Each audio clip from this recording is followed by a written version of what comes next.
બેસો.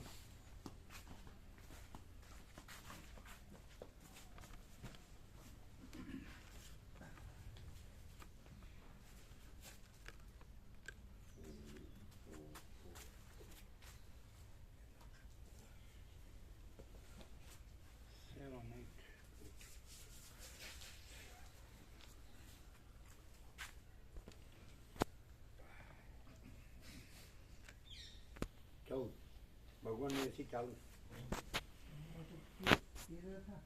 गुजराती अभी पूरे पूरे समझ में आता है क्लियर अक्षर अक्षर सब अक्षर कुछ कुछ थोड़ा नहीं है कुछ कुछ नहीं होता है वो ज्यादातर तो आ जाता है समझ लेकिन पूरा प्रकाश तो हाँ प्रकाश समझ में आता है फुल सर्ग का प्रकाश जो सर्ग का प्रकाश होता है वो समझ आ जाता है कौन सा प्रकाश सर्ग होता है ना कोई भी सर्ग होता है तो उसका मालूम पड़ जाता है कि क्या पूरा प्रकाश हाँ प्रकाश समझ ये जो सारा आनंद है वो प्रकाश ही है ऐसा बस ये अनेक प्रकार की जो भ्रांति है वो टालने के ये सब उपचार है भ्रांति है नहीं इसलिए उपचार नहीं है और प्रकाश तो स्वयं है समझना देखें तो ऐसा बोले कि इतना क्यों इतने करोड़ों शास्त्रों क्यों इतने लाखों गुरुओं क्यों करोड़ों तो वो कुछ नहीं भ्रांति नहीं है इसलिए वो कुछ नहीं है भ्रांति टालने के लिए वो है तो जिसको भ्रांति है उसके लिए है जिसको भ्रांति नहीं है तो सहज परम शांति क्लियर ना क्लियर समझने का कुछ नहीं है जानने का कुछ नहीं है अनुभवने का कुछ नहीं है जो है सो है अनंत स्वच्छ माटी का अनंत शांति है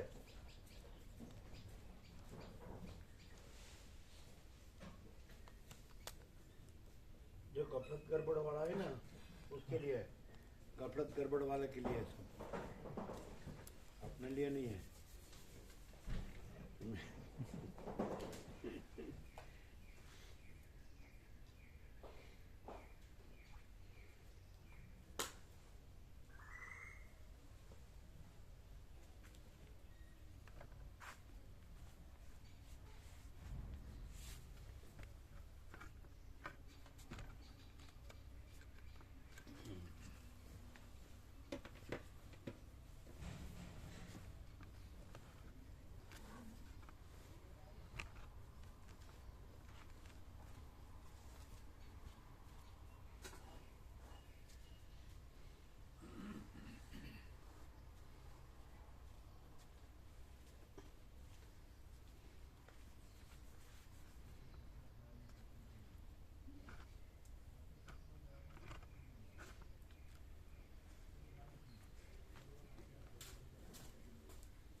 वो क्या मीनिंग था वो न गीला न शिकवा हो गया न गीला करेंगे न शिकवा करेंगे क्या न गीला है करेंगे न शिकवा करेंगे न गीला है न शिकवा है ऐसा शब्द है उसका अर्थ क्या होता है गीला और शिकवा गुजराती में नहीं है ये क्या ગીલા વાંધો અને ફરિયાદ શીખવા એટલે ફરિયાદ એટલે ગીલા એટલે વાંધો એટલે દ્રષ્ટાંત કેવી રીતે એ તો ખબર નહીં પણ એની હજી આગળ છે न गीला करेंगे न शिकवा करेंगे तुम सलामत रहो यही दुआ करेंगे तो गीला शिकवा મને क्या ગીલા એટલે વાંધો ઉઠાવો કંઈ પણ વિરોધ કરો કે એવું ગીલા ફરિયાદ કરવી શીખવા એટલે તો બેનો શીખવા અર્થ એક જ એટલે હા શીખવા એટલે ફરિયાદ એટલે બેનો અર્થ એક જ થાય ના ગીલા એટલે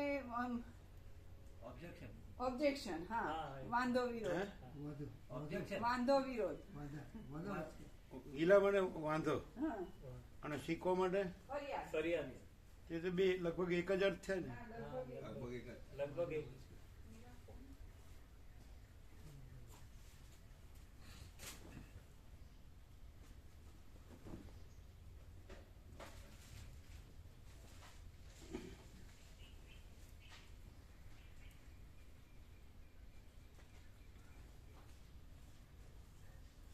વાંધો ન કરીએ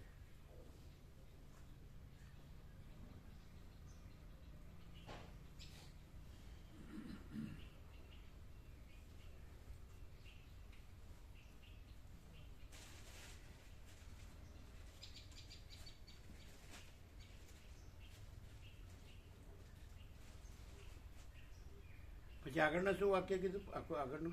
न गीला करेंगे न शिकवा करेंगे, तुम सलामत रहो यही दुआ करेंगे. दुआ करते हैं, करेंगे दुआ અમે करेंगे. તો સાંભળ્યું છે એવું. કરતે હૈ કે કરેંગે.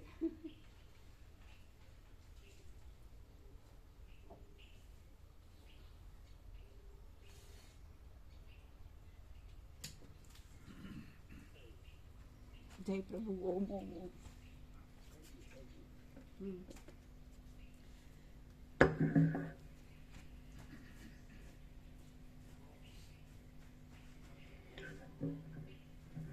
ओम.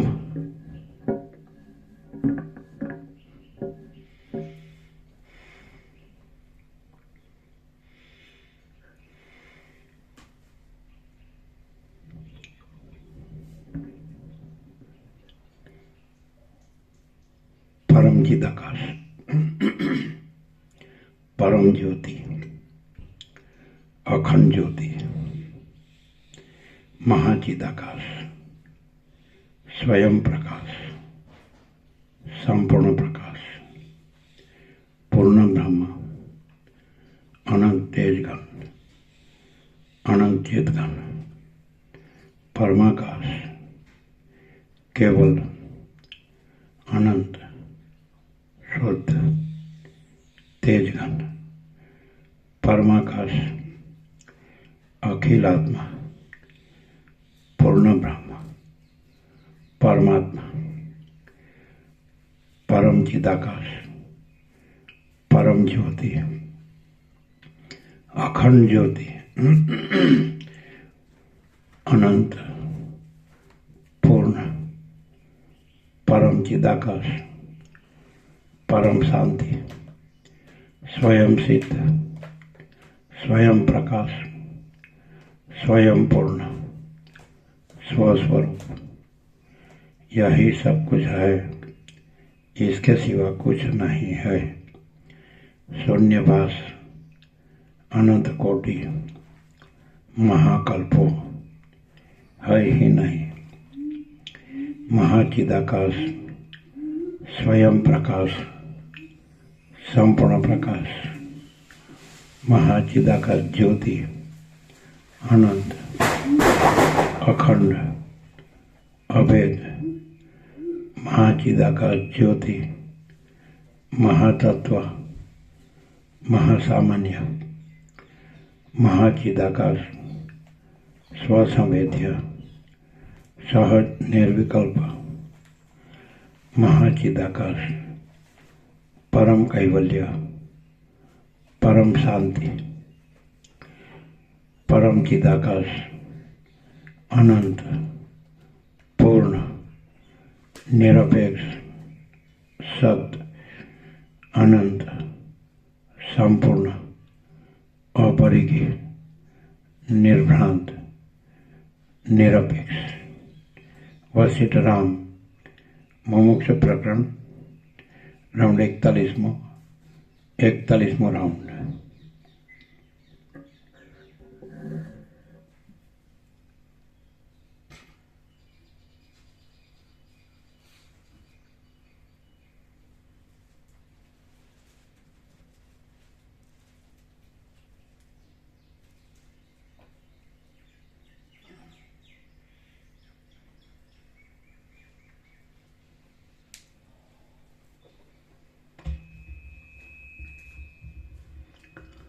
आद्य परब्रह्म सद्गुरु देव की जय.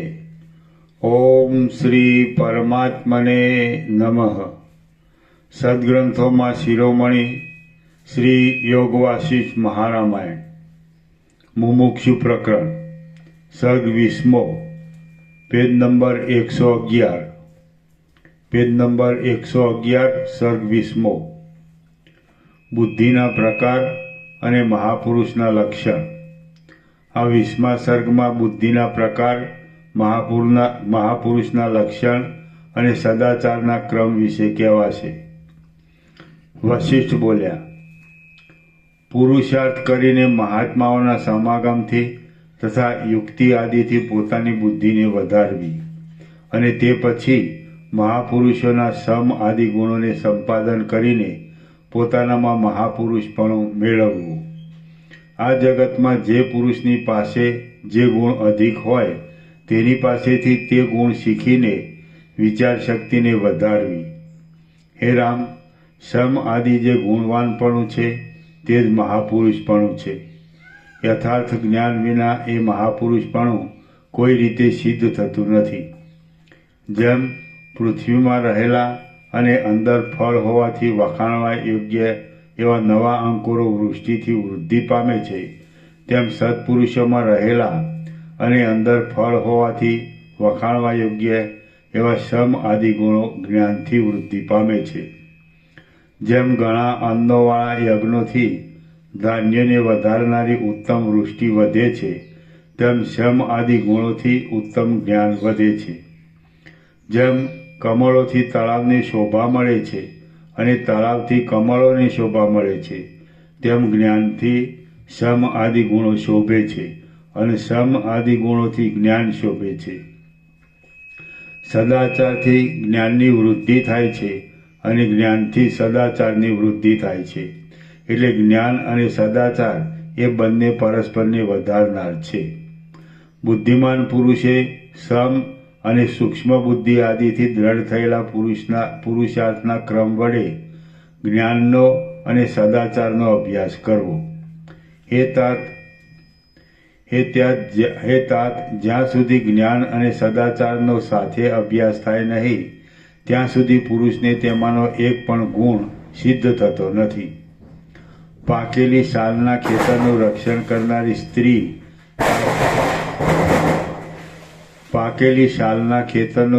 કરનારી સ્ત્રી તાળીઓ પાડીને ગાતી હોય છે. તેથી પક્ષીઓને ઉડાડવાનું કામ થાય છે અને તે સાથે તેને ગાયનનો આનંદ પણ મળે છે. તે જ પ્રમાણે અકર્તા છતાં લોકને કરતા લાગતો તૃષ્ણા રહિત પુરુષ જ્ઞાનનો અને સદાચારનો અભ્યાસ કરતો હોય છે. તેથી અજ્ઞાનને ટાળવાનું કામ થતાં તેની સાથે તેને પરમપદની પ્રાપ્તિનો આનંદ પણ થાય છે.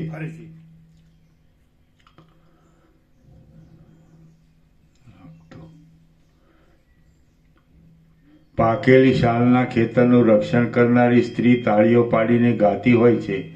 તેથી પક્ષીઓને ઉડાડવાનું કામ થાય છે અને તે સાથે તેને ગાયનનો આનંદ પણ મળે છે.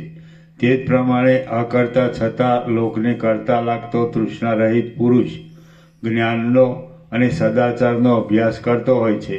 તેથી અજ્ઞાનને ટાળવાનું કામ થતાં તેની સાથે તેને પરમપદની પ્રાપ્તિનો આનંદ પણ થાય છે. હે રઘુનંદન, આમ મેં તમને સદાચારનો ક્રમ કહ્યો.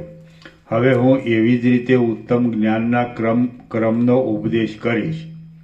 બુદ્ધિમાન પુરુષે યશને વધારનારું, આયુષ્યમાં સુખ આપનારું ને પરમ પુરુષાર્થરૂપ ફળને આપનારું આ ઉત્તમ શાસ્ત્ર યથાર્થ કહેનારા તત્વવેત્તાના મુખથી સાંભળવું.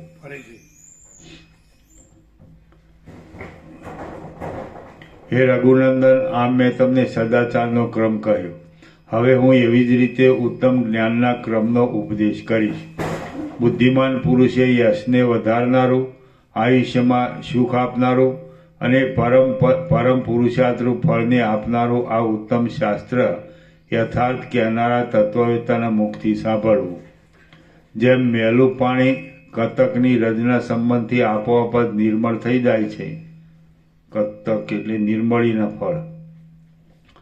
જેમ મેલું પાણી કતકની રજના સંબંધથી આપોઆપ જ નિર્મળ થઈ જાય છે, તેમ તમે પણ નિર્મળ બુદ્ધિથી આ શાસ્ત્રનું શ્રવણ કરીને પોતાની મેળે જ પરમપદને પ્રાપ્ત થશો.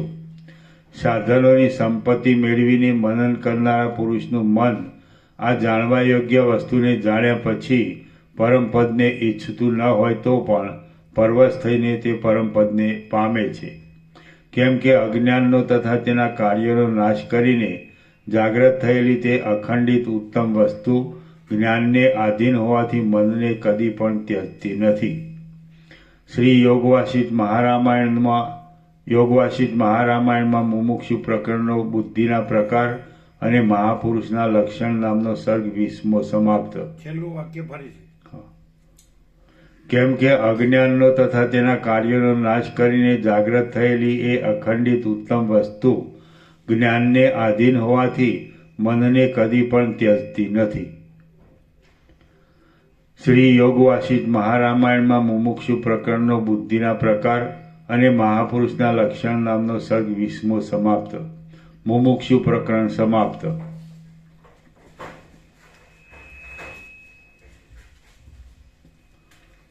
શ્રી યોગવાસિત મહારામાયણ. બીજું ઉત્પત્તિ પ્રકરણ. આમાં બીજું લખ્યું.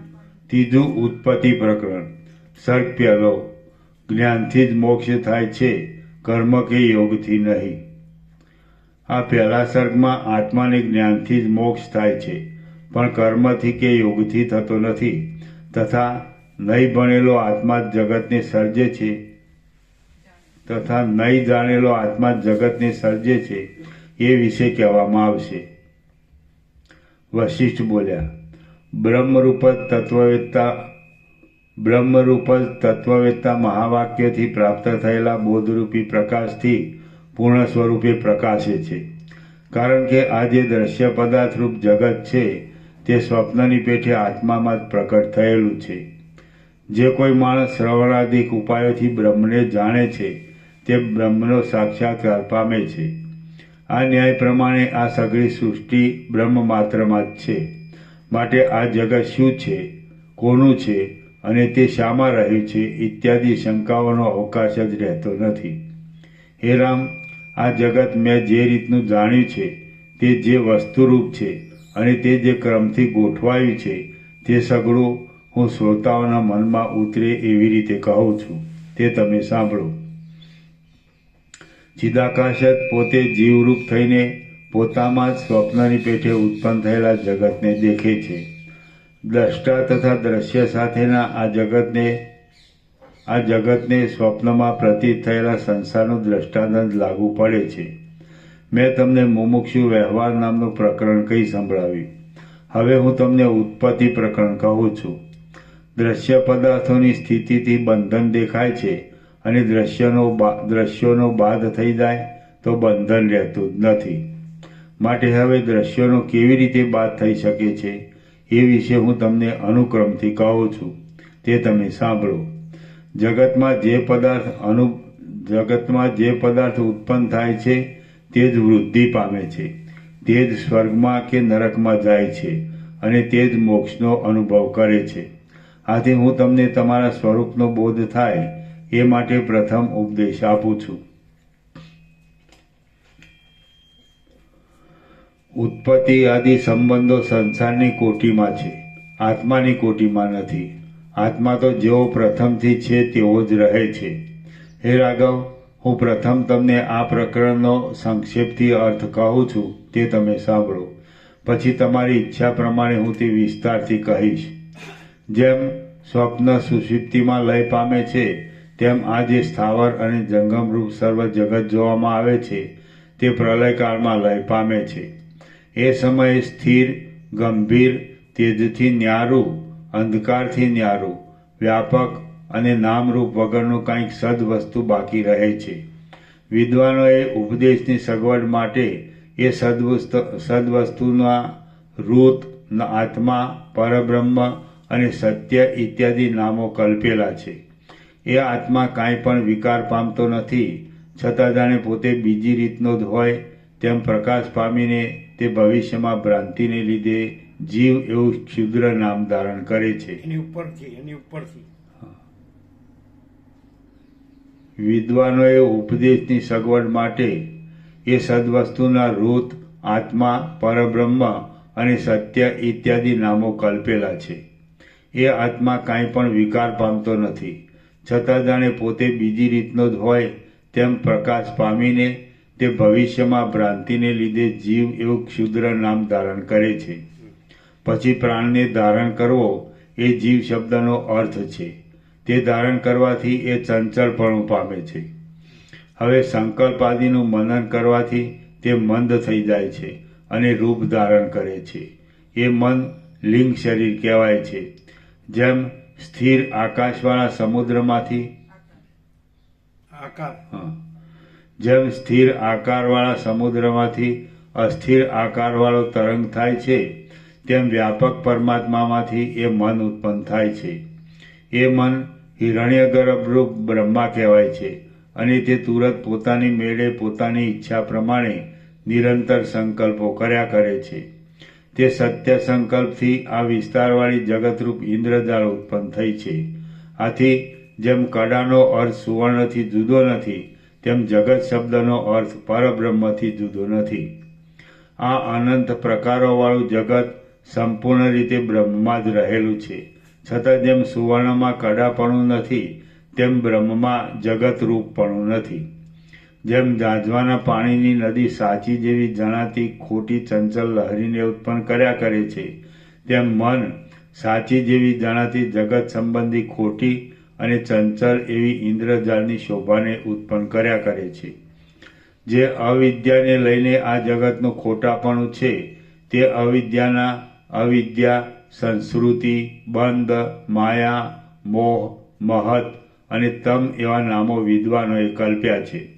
હે ચંદ્રવદન રામ, પ્રથમ હું બંધનું સ્વરૂપ કહું છું, તમે સાંભળો. તે પછી તમે મોક્ષનું સ્વરૂપ જાણી શકશો. દ્રષ્ટા ઉપર દ્રશ્યનો જે પ્રભાવ થાય છે તે જ બંધ કહેવાય છે.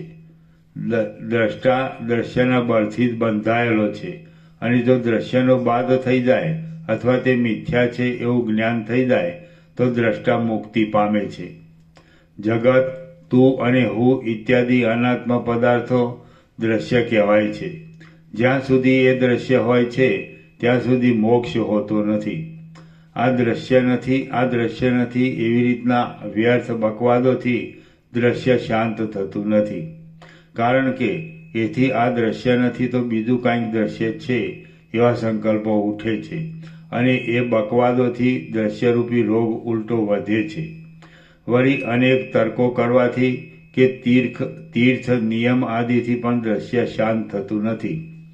દ્રશ્યરૂપ જગતનો બાદ કરવાનો ઉપાય તો વિચાર જ છે. જો જગતરૂપી દ્રશ્ય બ્રહ્મથી જુદું સત્તાવાળું હોય તો કોઈને શાંતિ થાય જ નહીં. કારણ કે અસત પદાર્થનો ભાવ સત્તા હોતી નથી અને સત પદાર્થનો અભાવ હોતો નથી. વિચાર વિના બીજા કોઈ પણ ઉપાયથી આત્મા જાણવામાં આવી શકતો જ નથી. દ્રષ્ટાની સત્તાથી દ્રશ્ય પદાર્થની સત્તા જુદી નથી. માટે જ્યાં જ્યાં દ્રષ્ટા હોય ત્યાં ત્યાં તેના સૂક્ષ્મ ઉદરમાં પણ ભ્રાંતિથી દ્રશ્યનો ઉદય થાય છે. આથી આ દ્રશ્ય જગત આત્માથી જીવાત્માવાળું છે અને મેં તેને તપથી, ધ્યાનથી તથા જપથી છોડી દીધું છે એમ સમજવું એ તો કાજીથી તૃપ્તિ થયા જેવું છે. હે રામ, જો દ્રશ્ય પદાર્થ જુદી સત્તાવાળો હોય તો સૂક્ષ્મ ઉદરવાળા આ ચૈતન્યરૂપી દર્પણમાં તેનું પ્રતિબિંબ પડ્યા વગર રહેશે નહીં. જેમ દર્પણ ગમે તે સ્થળમાં હશે તો પણ તેમાં પર્વત, સમુદ્ર, નદી, પૃથ્વી અને જળ આદિનું પ્રતિબિંબ પડ્યા વગર રહેશે જ નહીં. તેમ ચૈતન્યરૂપી દર્પણ ગમે ત્યાં હશે તો પણ તેમાં જગતનું પ્રતિબિંબ પડ્યા વગર રહેશે નહીં. આમ તે પ્રતિબિંબ પડશે એટલે ત્યાં પણ દુઃખ, જરા, મરણ અને જન્મના તેમજ જાગ્રતમાં તથા સ્વપ્નમાં અનેક રીતે બદલાતા નાના મોટા પદાર્થોના ત્યાગ અને સ્વીકાર મળશે જ નહીં. આ દ્રશ્યને મેં ટાળી નાખ્યું છે અને હમણાં હું આ સ્થિતિમાં આવેલો છું એમ જો સમાધિમાં પ્રતીત થાય તો સમાધિમાં સંસારના સ્મરણનું એ જ અક્ષય બીજ રહ્યું છે એમ સમજવું. જો દ્રશ્ય ન હોય તો નિર્વિકલ્પ સમાધિમાં તુર્યાવસ્થારૂપ બ્રહ્મપણાનો અનુભવ થાય છે. પણ જો દ્રશ્ય હોય તો તે નિર્વિકલ્પ સમાધિ પણ ક્યાંથી પ્રાપ્ત થાય? હે રામ, જેમ સુષુપ્તિના અંતમાં સર્વ જગત પાછું પ્રતીત થાય છે તેમ સમાધિમાંથી ઉત્થાન થતાં આ અખંડિત દુઃખરૂપ જગત જેવું ને તેવું પ્રતીત થયા વિના રહેશે નહીં. તેમ જ થયું તો પછી સમાધિથી વળ્યું પણ શું? આમ અનર્થ પાછો જ આવે તો પછી જરાવાર રહેનારી સમાધિમાં સુખ શું છે? કદાચ જીવતા સુધી નિર્વિકલ્પ સમાધિમાંથી ઉઠવાનું જ ન આવે તો તો પણ જ્ઞાન વિના મળેલું એ આત્મસુખ નિત્યની સુષુપ્તિના સુખ જેવું થયું. તેમાં શો સાર છે? માટે જો આ દ્રશ્યની સત્તા રહેશે તો અનેક યત્ન કરીને સમાધિ કર્યા છતાં પણ તે સમાધિમાં દ્રશ્યની પ્રતીતિ નહીં થાય. તે સમાધિમાં દ્રશ્યની પ્રતીતિ નહીં થાય કે અવશ્ય થશે. કારણ કે જ્યાં ચૈતન્ય રહે છે ત્યાં તેને લગતો જગતરૂપી ભ્રમ આવ્યા વિના રહેશે નહીં. કદાચ દ્રષ્ટા સમાધિમાં બળાત્કારથી પોતાનામાં પાષાણપણાની ભાવના કરે તો પણ સમાધિના અંતમાં દ્રશ્યનો ઉદય થયા વિના રહેશે જ નહીં. એવી સમાધિઓને સ્થિર રાખવાની આશા રાખવી એ પણ ખોટી છે. કારણ કે પાષાણપણા જેવી નિર્વિકલ્પ સમાધિઓ કોઈને પણ સર્વદા સ્થિર રહેતી નથી. એવો સર્વનો અનુભવ છે. કદાચ એ પાષાણપણા જેવી સમાધિઓ જામી જાય તો પણ તે શાંત ચૈતન્યરૂપ સ્વતઃ સિદ્ધ અને અવિનાશી એવા મોક્ષપદને પામતી નથી. આથી જો આ દ્રશ્ય પરબ્રહ્મથી જુદી સત્તાવાળું હોય તો તે કદી પણ શાંત થાય નહીં. તપથી, જપથી અને ધ્યાનથી દ્રશ્યની શાંતિ થશે એ તો મૂર્ખાઓની કલ્પના છે. જેમ કમળ કાકડીના ગર્ભમાં કમલિનીના બીજરૂપ સૂક્ષ્મ તંતુ રહે છે તેમ દ્રષ્ટામાં પણ દ્રશ્ય પદાર્થ બીજરૂપે રહે છે. જેમ પદાર્થોમાં રસ છે, તલ આદિમાં તેલ છે અને પુષ્પોમાં સુગંધ છે તેમ દ્રષ્ટામાં દ્રશ્યનો અનુભવ સર્વદા હોય છે જ. જેમ કપૂર આદિ પદાર્થોને ગમે ત્યાં રાખવામાં આવ્યા હોય તો પણ તેમની સુગંધનો ઉદય થયા વિના રહેતો નથી. તેમ ચૈતન્યરૂપ આત્માને સમાધિમાં રાખવામાં આવ્યો હોય તો પણ તેના ઉદરમાં જગતનો ઉદય થયા વિના રહેતો નથી. તમારા નાના હૃદયમાં પણ મોટા મોટા સ્વપ્નો, સંકલ્પો અને મનોરાજ્યો રહ્યા છે.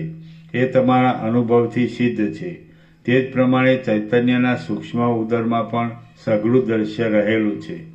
જેમ ચિત્તની કલ્પનામાં રહેલો પિશાચ બાળકને દુઃખી કર્યા વિના રહે જ નહીં, તેમ સર્વદા વળગેલી આ દ્રશ્યરૂપી ચૂડેલ દ્રષ્ટાને દુઃખી કર્યા વિના રહે જ નહીં.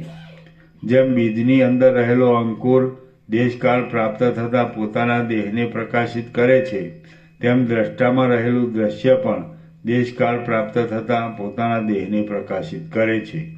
જેમ બીજ આદિ પદાર્થના સૂક્ષ્મ ગર્ભની અંદર અંકુર આદિ વિચિત્ર કાર્યો રચવાની અવિનાશી શક્તિ સર્વદા રહી છે તેમ ચૈતન્યરૂપ આત્માના ઉદરમાં પણ સ્વભાવરૂપ જગતની સ્થિતિ સર્વદા રહી છે. શ્રી યોગવાસિષ્ઠ મહારામાયણમાં ઉત્પત્તિ પ્રકરણનો બંધ હેતુ વર્ણન નામનો સર્ગ પહેલો સમાપ્ત. સર્ગ બીજો. ભૌતિક દેહનું મૃત્યુ થાય છે પરંતુ તત્વવેત્તા અને ચૈતન્યમયનું થતું નથી. આ બીજા સર્ગમાં જેનો દેહ ભૌતિક હોય તે પ્રાણી મૃત્યુનો ભક્ષ્ય થાય છે, પણ જે પ્રાણી આકાશ જ બ્રાહ્મણની પેઠે તત્વવેત્તા અને ચૈતન્યમય હોય તે મૃત્યુનો ભક્ષ્ય થતો નથી એ કહેવામાં આવશે. વશિષ્ઠ બોલ્યા, હે રાઘવ, હવે તમને શ્રવણના અલંકારરૂપ એવું આ આકાશ જ નામના બ્રાહ્મણનું આખ્યાન કહું છું, તે તમે સાંભળો. એથી આ ઉત્પત્તિ પ્રકરણ સારી રીતે સમજાશે. આકાશ જ નામનો એક પરમ ધર્માત્મા બ્રાહ્મણ હતો. તે ધ્યાનમાં જ નિષ્ઠા રાખતો હતો અને પ્રજાઓનું હિત કરવામાં તત્પર રહેતો હતો. એ ઘણો લાંબુ જીવ્યો ત્યારે મૃત્યુએ વિચાર કર્યો કે હું અક્ષય છું અને અનુક્રમે સઘળા પ્રાણીઓને ખાઈ જાઉં છું, તો આ આકાશ જ બ્રાહ્મણને હું શા માટે ન ખાઈ જાઉં? પણ જેમ પથરામાં ખડગની ધાર બુઠ્ઠી થઈ જાય છે તેમ આ બ્રાહ્મણ ઉપર મારી શક્તિ બુઠ્ઠી થઈ જાય છે. આવો વિચાર કરીને મૃત્યુ તે બ્રાહ્મણને મારવા માટે મેરુ પર્વત ઉપર તેના નગરમાં ગયો. કારણ કે જેઓ ઉદ્યમમાં આનંદવાળા છે તેઓ પોતાના કોઈપણ કાર્યને છોડતા નથી. પછી મૃત્યુ એ બ્રાહ્મણના નગરમાં પેસવા ગયો. ત્યાં તુરત જ પ્રલયકાળના અગ્નિ જેવો અગ્નિ કે જેને તે બ્રાહ્મણે કિલ્લા રૂપે રાખ્યો હતો તે એ મૃત્યુને બાળવા લાગ્યો. આમ છતાં મૃત્યુ તો એ અગ્નિની મોટી મોટી ઝાડોની હારોને ચીરીને અંદર ગયો અને તે બ્રાહ્મણને જોઈને તેને પ્રયત્નપૂર્વક હાથથી પકડવા લાગ્યો.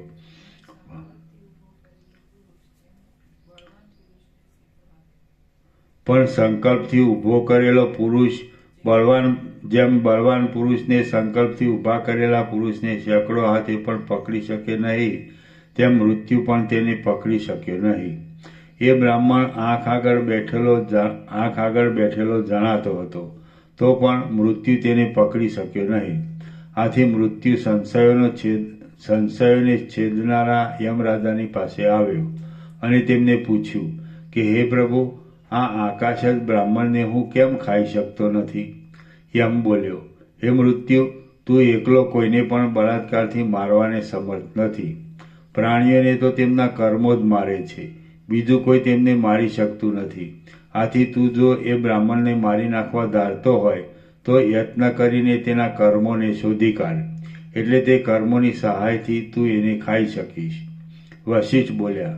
પછી આ બ્રાહ્મણના કર્મોને શોધી કાઢવામાં તત્પર થયેલો તે મૃત્યુ લોકોના મંડળોમાં, દિશાઓના છેડાઓમાં, તળાવોમાં, નદીઓમાં, દિશાઓમાં, વનોમાં, અનેક જંગલોમાં, પર્વતોમાં, સમુદ્રોના કિનારાઓમાં, જુદા જુદા દ્વીપોમાં, અરણ્યોમાં, નગરોમાં, પુરોમાં, ગામડામાં, સઘળા દેશોમાં અને દેશોની અંદરના ગહન સ્થળોમાં ફરવા લાગ્યો.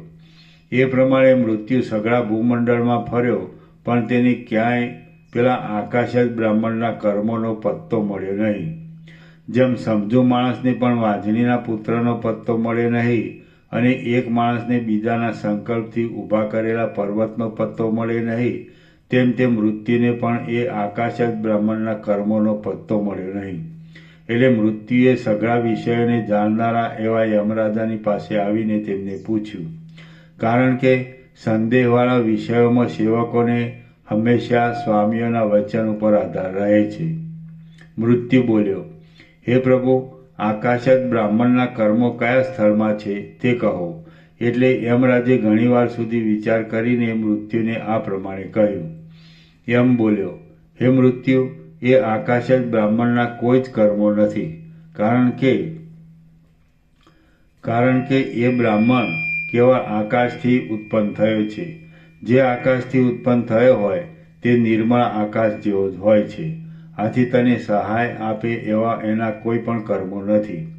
જેમ વાંજણીના પુત્રને અથવા જેનો જન્મ ન થયો હોય તેને પૂર્વકર્મનો જરા પણ સંબંધ હોતો નથી, તેમ એ આકાશજને પણ પ્રાચીન કર્મનો જરા પણ સંબંધ નથી.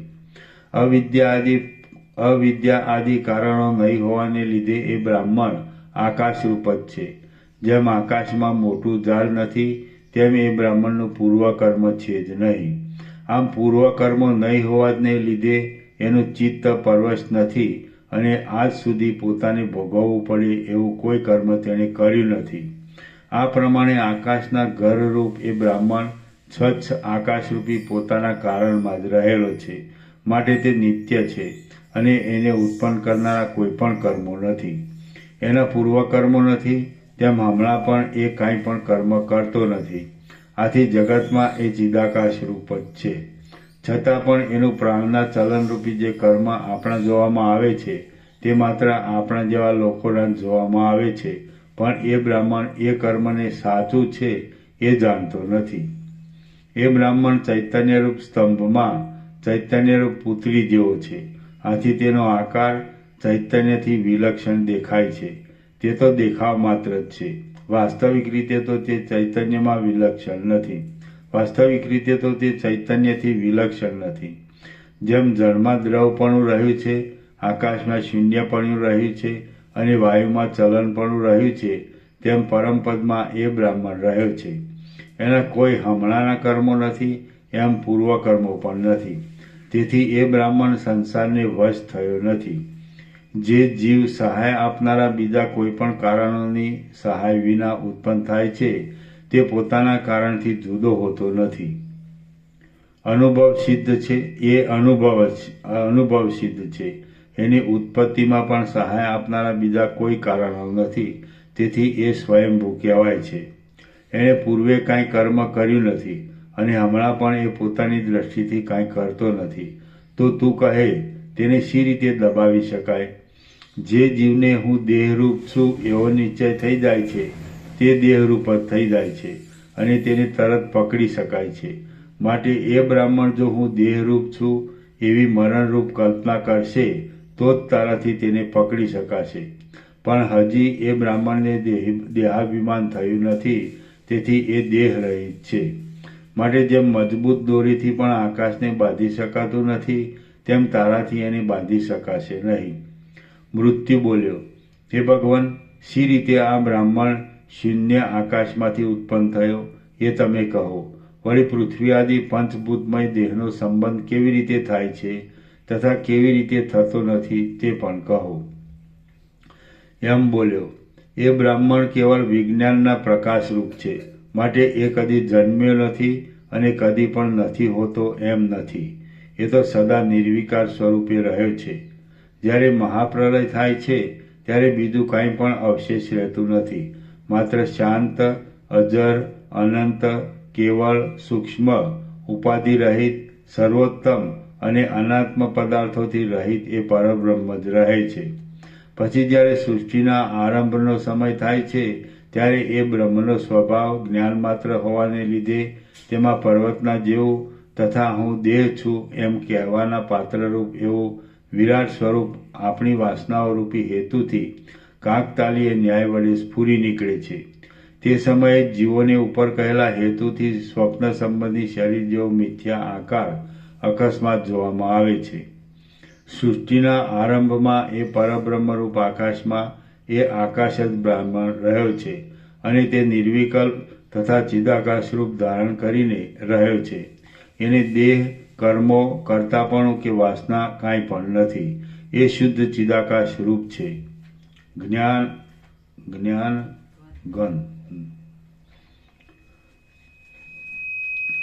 જ્ઞાનગન છે અને વ્યાપક છે. જેમ તેજ કેવળ પ્રભારૂપ જ છે તેમ એ બ્રાહ્મણ કેવળ ચિદાકાશ રૂપ છે. તેથી તેને પૂર્વજન્મની વાસનાઓની કાંઈ પણ જાળ નથી. જો એના ચિત્તની વૃત્તિ બહિર્મુખ ન હોય તો તે હમણાં જેવો જોવામાં આવે છે તેવો પણ તે જોવામાં આવે નહીં. આથી પરબ્રહ્મના જ્ઞાનથી વિષયનું મિથ્યાપણું જાણવામાં આવે તો પછી વિષય જાણનારી સર્વ લાગણીઓ પણ ચૈતન્યરૂપ થઈ જાય. એટલે પછી તેમાં પૃથ્વી આદિ ભૂતોનો સંભવ ક્યાંથી અને કેવો હોય તો હે મૃત્યુ, તું એને દબાવવાનો પ્રયત્ન જ કરીશ નહીં. કારણ કે આકાશ કોઈ સમયે કોઈથી પણ પકડી શકાતું નથી. વશિષ્ઠ બોલ્યા, આ સાંભળીને મૃત્યુ વિસ્મય પામ્યો અને પાછો પોતાને સ્થળે ગયો. રામ બોલ્યા, આ તો આપે સ્વયંભૂ, અજન્મા, એકાત્મા અને વિજ્ઞાનરૂપ એવા મારા પ્રપિતામહ બ્રહ્માની આખ્યાયિકા કહી છે એમ હું ધારું છું. વશિષ્ઠ બોલ્યા, હે રામ, તમે ધારો છો તેમ જ છે. આ બ્રહ્માની જ વાત મેં તમારી આગળ કહી છે. એ બ્રહ્માને સારું પૂર્વે મૃત્યુએ યમરાજની સાથે વાતચીત કરી હતી. બે મનુઓના સંધિના સમયમાં સર્વને ખાઈ જનારા મૃત્યુએ જ્યારે પ્રજાઓનો નાશ કરીને બળ મેળવ્યું હતું અને બ્રહ્માને પણ દબાવવાનો આરંભ કર્યો હતો ત્યારે યમરાજાએ તેને ઉપર કયા પ્રમાણે સમજણ આપી હતી. જે કામ નિત્ય કરવામાં આવતું હોય તે કામમાં જ રુચિ વધતી જાય છે એ સ્વાભાવિક છે. જે કામ નિત્ય કરવામાં આવતું હોય તે કામમાં જ રુચિ વધતી જાય છે એ સ્વાભાવિક છે. આથી સર્વને મારતા મૃત્યુને બ્રહ્માને પણ મારવાનું મન થયું હતું. પણ બ્રહ્મા તો પરબ્રહ્મ રૂપ છે. મૃત્યુ તેને શી રીતે દબાવી શકે? બ્રહ્માનું શરીર કેવળ મનોમાત્ર છે, સંકલ્પ માત્ર છે અને પૃથ્વી આદિ ભૂતોથી રહિત છે. એ બ્રહ્મા પરબ્રહ્મ ચિદાકાશના ચમત્કાર રૂપ છે અને અનુભવરૂપી આકારવાળા છે. તેથી તે પરબ્રહ્મ જ છે અને તેનું કારણપણું કે કાર્યપણું કાંઈ જ નથી. જેમ સંકલ્પથી ઉત્પન્ન થયેલા પુરુષને પૃથ્વી આદિ પંચભૂતોનો સંબંધ હોતો નથી અને તે જેમ આકાશમાં સ્ફુર્યા કરે છે તેમ બ્રહ્મા પણ પરબ્રહ્મમાં સ્ફુર્યા કરે છે. જેમ નિર્મળ આકાશમાં મોતીની માળા દેખાય છે અને સ્વપ્નમાં તથા સંકલ્પમાં પૃથ્વી આદિ ભૂતોની સાથે સંબંધ થયા વિના નગર આદિ દેખાય છે, તેમ બ્રહ્મા પૃથ્વી આદિ ભૂતોથી રહિત છતાં પણ દેખાય છે. પરમાત્મામાં દ્રશ્ય કે દ્રષ્ટા કાંઈ નથી, કેવળ ચૈતન્યપણું જ છે. તો પણ બ્રહ્મા પ્રતીત થાય છે. મનનો રૂપ સંકલ્પ માત્ર જ છે. તે પૃથ્વી આદિથી જોડાયેલું નથી, અને જે મન છે તે જ બ્રહ્મા કહેવાય છે. માટે બ્રહ્મા પરમાત્માના સંકલ્પરૂપ પુરુષ છે. એમાં પૃથ્વી આદિ કાંઈ જ નથી. જેમ ચિત્રનો આરંભ કર્યા પહેલાં ચિતારાના મનમાં દેહ વિનાની પૂતળી ખડી થાય છે, તેમ પરમાત્મામાં મન ખડું થાય છે, અને તે જ બ્રહ્મરૂપે ભાસે છે. તે જ બ્રહ્મા રૂપે ભાસે છે. જે પરમાત્મા ચિદાકાશ રૂપ છે, કેવળ છે, અને આદિ મધ્ય તથા અંતથી રહિત છે, તે જ પરમાત્મા અજ્ઞાનને લીધે જાણે આકારવાળા અને પુરુષ જેવા જોવામાં આવે છે. વાસ્તવિક રીતે વિચારતા તો વાંજણીના પુત્રની પેઠે તે પરમાત્માને દેહ જ નથી. શ્રી યોગ વાસિષ્ઠ મહારામાયણમાં ઉત્પત્તિ પ્રકરણનો આદ્ય સૃષ્ટિ કર્તુ વર્ણન નામનો સર્ગ બીજો સમાપ્ત. સર્ગ ત્રીજો. મન સંકલ્પથી થયેલું જગત મિથ્યા છે. આ ત્રીજા સર્ગમાં બ્રહ્મા મનરૂપ છે, અને સઘળું જગત તેમના સંકલ્પથી થયું છે. માટે જગત મનોરાજ્યની પેઠે મિથ્યા છે એમ નિરૂપણ કરવામાં આવશે. રામ બોલ્યા, પૃથ્વી આદિથી રહિત અને શુદ્ધ જે મન છે તે જ બ્રહ્મા છે એમ તમે કહી ગયા તો એ વાત અનુભવમાં આવે છે. બ્રહ્મા મનરૂપ હોવાથી તેમનું શરીર પૃથ્વી આદિથી બનેલું હોવું જ ન જોઈએ, પરંતુ મારા, તમારા તથા બીજા પ્રાણીઓના શરીરોની ઉત્પત્તિમાં જેમ પૂર્વજન્મની વાસનાઓ કારણરૂપ છે, તેમ બ્રહ્માની ઉત્પત્તિમાં પણ તેમના પૂર્વજન્મની વાસનાઓ શા માટે કારણરૂપ ન હોય, એ વિશે તમે મને કહો. વશિષ્ઠ બોલ્યા, જેને ભોગવવાના પૂર્વકર્મોવાળો પૂર્વદેહ હોય તેને આ દેહની ઉત્પત્તિ થવામાં પૂર્વદેહની વાસનાઓ કારણરૂપ હોય છે. પણ બ્રહ્માને તો પૂર્વદેહ જ ન હતો, અને તેને લીધે તેમને પૂર્વનું કાંઈ જ કર્મ ન હતું. એટલે પછી બ્રહ્માને પૂર્વદેહની વાસનાનો ઉદય તથા શરીરનો જન્મ ઘટે જ કેવી રીતે? આથી બ્રહ્માનું શરીર સહાય આપનારા કારણો વિના જ પ્રકાશે છે, અથવા આપણી કલ્પનારૂપ કારણને લીધે જ પ્રકાશે છે. યથાર્થ જ્ઞાનવાળા એ બ્રહ્મા તો પોતાના કારણરૂપ ચિદાકાશથી ભિન્ન રૂપ જ નથી. હે રામ, અજન્મા અને સ્વયંભૂ એવા એ બ્રહ્માનો જે દેહ છે તે લિંગ દેહ જ છે. એમનો ભૂતમય એવો સ્થૂળ દેહ નથી. રામ બોલ્યા, સર્વ પ્રાણીઓને લિંગ દેહ અને સ્થૂળ દેહ એમ બે દેહ છે, ત્યારે બ્રહ્માને એક લિંગ દેહ જ છે, તો તેનું કારણ શું? વશિષ્ઠ બોલ્યા, સઘળા પ્રાણીઓના શરીર પંચ મહાભૂતોવાળા છે, તેથી તેમને બબ્બે દેહ છે. બ્રહ્મા તો સહકારી કારણથી રહિત છે, તેથી તેમને એક લિંગ દેહ જ છે. બ્રહ્મા સઘળા પ્રાણીઓના મૂળ કારણરૂપ છે, પણ બ્રહ્માનું કોઈ કારણ નથી. આથી બ્રહ્મા એક દેહવાળા જ છે. પ્રથમ પ્રજાપતિ એવા એ બ્રહ્માનો દેહ ભૂતમય નથી. ચિદાકાશ રૂપ એ બ્રહ્મા કેવલ લિંગ દેહવાળા જ છે. બ્રહ્મા ચિદાકાશ રૂપ છે, માત્ર ચિત્તરૂપ શરીરવાળા છે, અને પૃથ્વી આદિથી ઉત્પન્ન થયેલા નથી. માટે તે આદ્ય પ્રજાપતિથી પ્રજા ઉત્પન્ન થઈ છે, તે સઘળી પ્રજાઓ પણ ચિદાકાશ રૂપ જ છે, અને બ્રહ્માના સંકલ્પ વિના બીજા કોઈ પણ કારણોથી તે ઉત્પન્ન થતી નથી. બ્રહ્મા જેમ બ્રહ્મરૂપ છે, તેમ સઘળી પ્રજાઓ પણ બ્રહ્મરૂપ છે, કારણ કે જે જેમાંથી ઉત્પન્ન થયું હોય છે તે રૂપ જ હોય છે, એવો સઘળાઓનો અનુભવ છે. જીવ પણ એ રીતે ઉપાધિથી બ્રહ્માનો ચિત્ત માત્ર જ છે, અને બ્રહ્માની પેઠે પરમ બોધરૂપ પરબ્રહ્મ જ છે. તે પૃથ્વી આદિથી ઉત્પન્ન થયેલા શરીરપણાને કદી પામતો નથી. ચિત્તરૂપી દેહવાળા અને અહંભાવના ઉદય સ્થાન એવા બ્રહ્મા સંસારમાં વ્યવહાર કરનારા સઘળા પ્રાણીઓનું પૂર્વરૂપ છે. આમ જેમ વાયુથી ઉત્પન્ન થતી ચલનરૂપ સૃષ્ટિ વાયુથી જુદી નથી, તેમ બ્રહ્માથી ઉત્પન્ન થયેલી આ સૃષ્ટિ પણ બ્રહ્માથી જુદી નથી. તે બ્રહ્મારૂપ જ છે.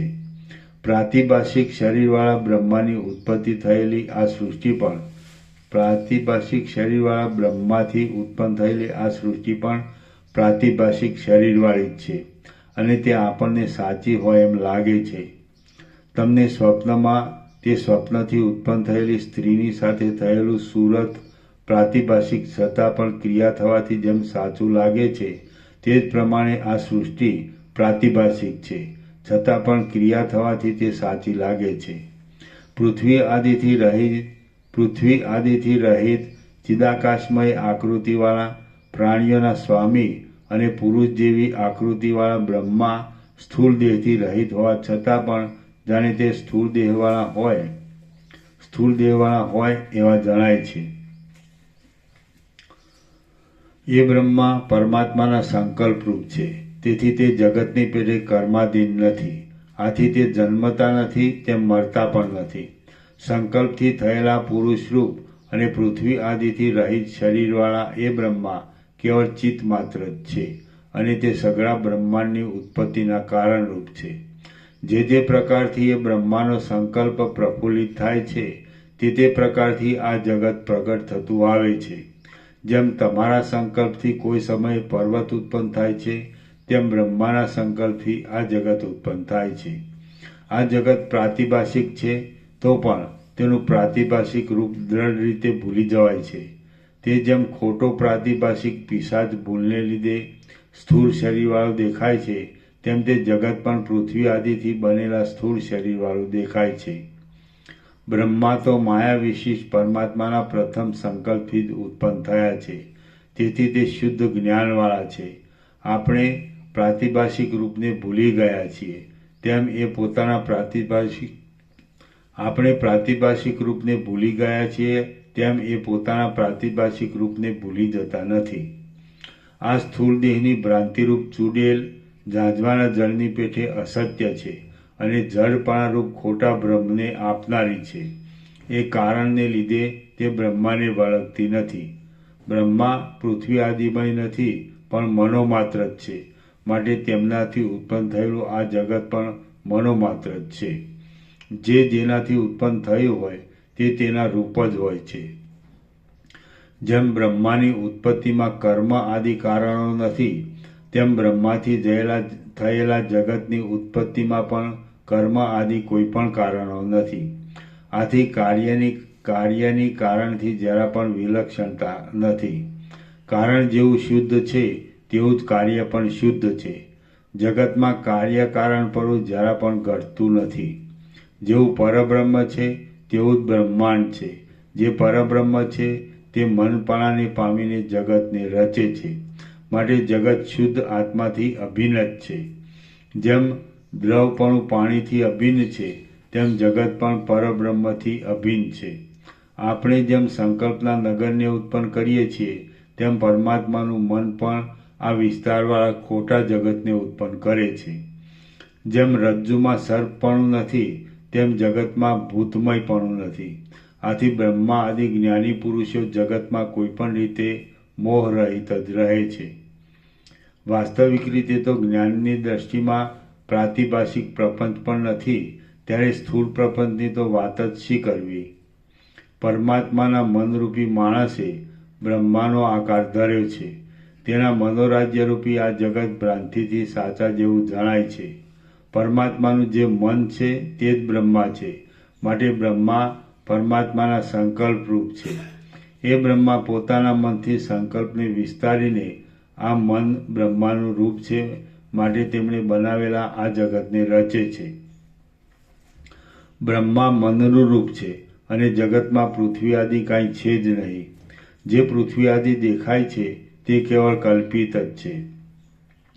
જેમ કમળ કાકડીની અંદર જે કમળ રહે છે તે કમળ કાકડી રૂપ જ છે, તેમ મનની અંદર જે જગત રહે છે તે મનરૂપ જ છે.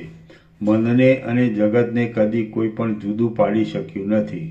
જેમ તમારા પોતાના અનુભવ પ્રમાણે તમારું સ્વપ્ન, તમારો સંકલ્પ અને તમારું મનોરાજ્ય એ સગળું તમારા મનમાં જ છે, તેમ આ સગળું દ્રશ્ય જગત પણ મનમાં જ છે. જેમ ચિત્તની કલ્પનામાં રહેલો પિશાચ ભ્રાંતિથી પ્રત્યક્ષ દેખાઈને બાળકને મારી નાખે છે, તેમ ચિત્તમાં જ રહેલી આ દ્રશ્યરૂપી ચૂડેલ ભ્રાંતિથી પ્રત્યક્ષ દેખાઈને જોનારાને મારી નાખે છે. બીજની અંદર રહેલો અંકુર જેમ દેશકાળ પ્રાપ્ત થતાં પોતાના દેહને બહાર પ્રફુલ્લિત કરે છે, તેમ મનની અંદર રહેલું જગત ભ્રાંતિરૂપ કારણ પ્રાપ્ત થતાં પોતાના દેહને બહાર પ્રફુલ્લિત કરે છે. જો દ્રશ્ય જગતરૂપી દુઃખ સાચું હોય તો તે કદી પણ શાંત થાય જ નહીં. જો તે શાંત ન થાય તો દ્રષ્ટાપણાને કેવળપણું પણ પ્રાપ્ત થાય નહીં. પણ જો દ્રશ્ય શાંત થાય તો દ્રષ્ટામાં દ્રષ્ટાપણું કદાચ સાચું હોય તો પણ શાંત થાય. તો પછી તે ખોટું છે અને શાંત થાય એમાં તો કહેવું જ શું? દ્રષ્ટાનું દ્રષ્ટાપણું શાંત થાય એ જ એનો મોક્ષ છે એમ કહેવામાં આવે છે. શ્રી યોગવાસિત મહારામાયણમાં ઉત્પત્તિ પ્રકરણનો બંધ હેતુ વર્ણન નામનો સર્ગ 3 સમાપ્ત. સર્ગ 4 સત્સંગ વર્ણન, સાયંકાળ તથા પ્રાતઃકાળનું વર્ણન અને ઉપદેશનો આરંભ. આ ચોથા સર્ગમાં ઉપદેશનું શ્રવણ કર્યા પછી સભાના ઉઠવાનું, રાત્રિનું અને પ્રાતઃકાળે પાછા સમાગમનું વર્ણન કરી ઉપદેશનું પ્રકરણ ચલાવવામાં આવશે. વાલ્મીકી બોલ્યા, ઉદ્દામ વચનોવાળા મુનિવર વશિષ્ઠ આ પ્રમાણે કહી રહ્યા હતા અને તે સાંભળવા માટે તલ્લીન થયેલા લોકો ત્યાં મૌન ધરીને બેઠા હતા. ત્યાં લોકોએ એકાગ્રતા માટે શરીરોનું ચલન પણ બંધ કર્યું હતું. તેથી તેમના આભરણોની ઘૂઘડીઓના શબ્દો પણ બંધ પડી ગયા હતા.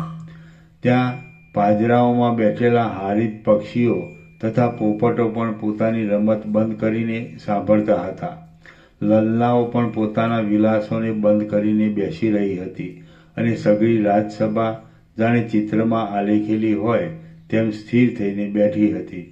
ત્યારે દિવસ માત્ર 2 ઘડી બાકી રહ્યો હતો. તડકો મંદ પડી ગયો હતો. સૂર્યના કિરણો અલ્પ થઈ ગયા હતા અને લોકોના વ્યવહારો પણ આછા બની ગયા હતા. પ્રફુલ્લિત થયેલા કમળોની સુગંધોથી પુષ્ટ થયેલા વાયુઓ ત્યાં જાણે કથા શ્રવણ કરવા આવતા હોય તેમ તે મંદ મંદ વાવા લાગ્યા હતા. ત્યાં સાંભળેલા વિષયનું જાણે મનન કરવાની ઈચ્છા રાખતા હોય તેમ સૂર્યનારાયણ પણ જગતમાં ફરવાની ખટપટ છોડી દઈને અસ્તાચળના નિર્જન સ્થળમાં ચાલ્યા ગયા હતા. જ્ઞાનની વાર્તાના શ્રવણથી જેવી અંદર શીતળતા થાય તેવું શીતળતાવાળું ઝાકળ ત્યારે વનની ભૂમિઓમાં પડવા લાગ્યું હતું.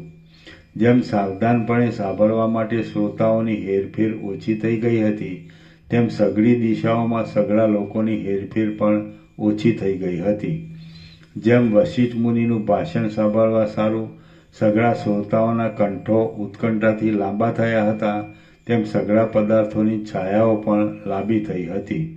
તેવામાં દ્વારપાળ દશરથ રાજાની પાસે આવ્યો અને તેને નમ્ર થઈને વિજ્ઞપ્તિ કરી કે હે મહારાજ, નાહવાનો અને દેવતાઓની તથા બ્રાહ્મણોની પૂજા કરવાનો સમય બહુ વીતી ગયો છે.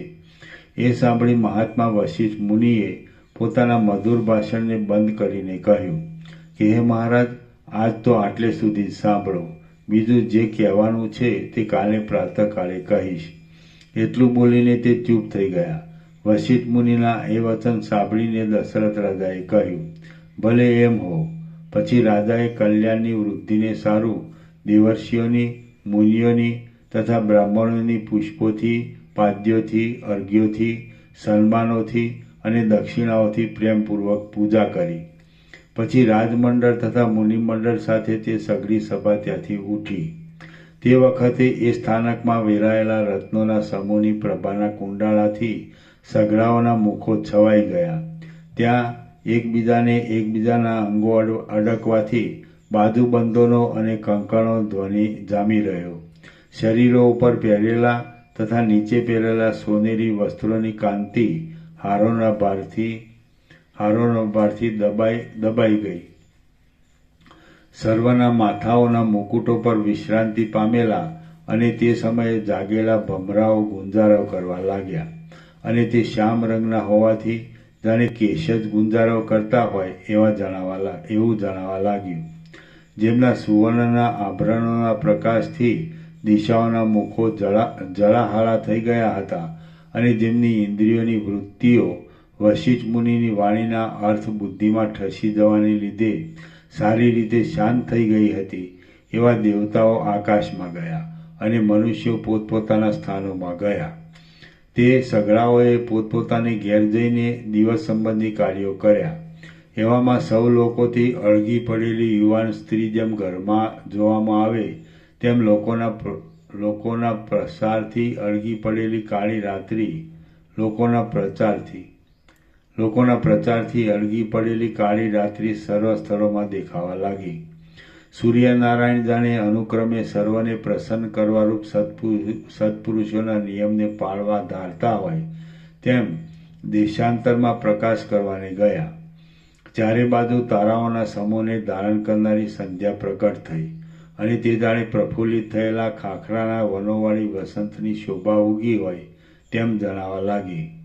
જેમ નિર્મળ વૃત્તિઓ નિદ્રાથી ઘેરાયેલા ચિત્તમાં લીન થવા લાગે તેમ પક્ષીઓ આંબાઓના અગ્રોમાં, આસોપાલવના અગ્રોમાં, કદંબોના અગ્રોમાં, ગામના દેવવૃક્ષોમાં અને મોટા મોટા ઘરોમાં લીન થવા લાગ્યા.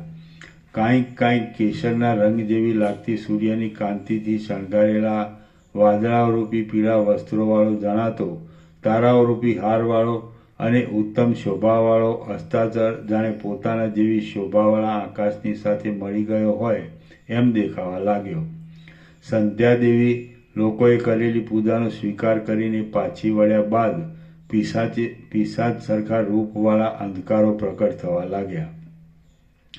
ઝાકળની કણિકાઓને ઝરનારો, વૃક્ષોના પાંદડાઓને જરા જરા કંપાવતો, કોમળતાવાળો અને કુમુદની પ્રફુલ્લિત સ્થિતિની સૂચના આપતો શીતળ પવન વાવા લાગ્યો. જેમ લાંબા લાંબા કાળા કેશવાળી અને આંસુઓથી ઘેરાયેલી કીકીઓવાળી વિધવા સ્ત્રીઓ અત્યંત અંધપણું પામી જાય છે, તેમ લાંબા શ્યામ અંધકારવાળી અને ઝાકળથી ઘેરાયેલા તારાઓવાળી દિશાઓ અત્યંત અંધપણું પામી હતી. પોતાના તેજરૂપી દૂધના પ્રવાહથી બ્રહ્માંડને ભરપૂર કરતો અને અમૃતમય આકારવાળો ચંદ્રરૂપી ક્ષીરસાગર આકાશમાં ફેલાવા લાગ્યો. જેમ જ્ઞાનની કથાઓને સાંભળનારા રાજાના ચિત્તમાં અજ્ઞાન ક્યાંય પલાયન કરી અદૃશ્ય થઈ જાય તેમ લોકમાંથી અંધકારના સમૂહો પણ ક્યાંય પલાયન કરીને અદૃશ્ય થઈ ગયા. ઋષિઓ, રાજાઓ, મુનિઓ અને બ્રાહ્મણોના ચિત્તમાં જેમ વશિષ્ઠ મુનિના ઉપદેશોએ વિશ્રામ કર્યો તેમ તેમણે પણ પોતપોતાના સ્થળોમાં વિશ્રામ કર્યો. પછી ગાઢ અંધકારથી ભરપૂર હોવાને લીધે પ્રથમ એમના શરીર જેવી લાગેલી રાત્રિ ધીરે ધીરે જતી રહી અને ઘણા ઝાકળવાળો પ્રાતઃકાળ આવ્યો. આકાશમાં પુષ્પવૃષ્ટિની પેઠે પ્રકાશતા તારાઓ જાણે પ્રભાતના પવનથી ઉડી ગયા હોય તેમ અદૃશ્ય થઈ ગયા. મહાત્માઓના મનમાં જેમ પોતાના સ્વરૂપના પ્રકાશથી નવી એવી વિવેકની વૃત્તિ ઉદય પામે તેમ આકાશમાં પોતાના પ્રકાશથી લોકોના ચક્ષુઓને ઉગાડનારો પ્રાતઃકાળનો સૂર્ય પ્રકટ જણાવા લાગ્યો. કાંઈક કેસરના રંગ જેવી લાગતી સૂર્યનારાયણની કાંતિએ શણગારેલા વાદળાઓરૂપી પીળા વસ્ત્રવાળો જણાતો તારાઓરૂપી હારવાળો અને ઉત્તમ શોભાવાળો ઉદયાચળ જાણે પોતાના જેવી શોભાવાળા આકાશની સાથે મળી ગયો હોય એમ દેખાવા લાગ્યો. દેવલોકો અને મનુષ્ય લોકો પ્રાતઃકાળની ક્રિયાઓને આટોપી લઈને આગલા દિવસની જેમ સભાઓમાં આવ્યા. 2 મિનિટ આવીએ.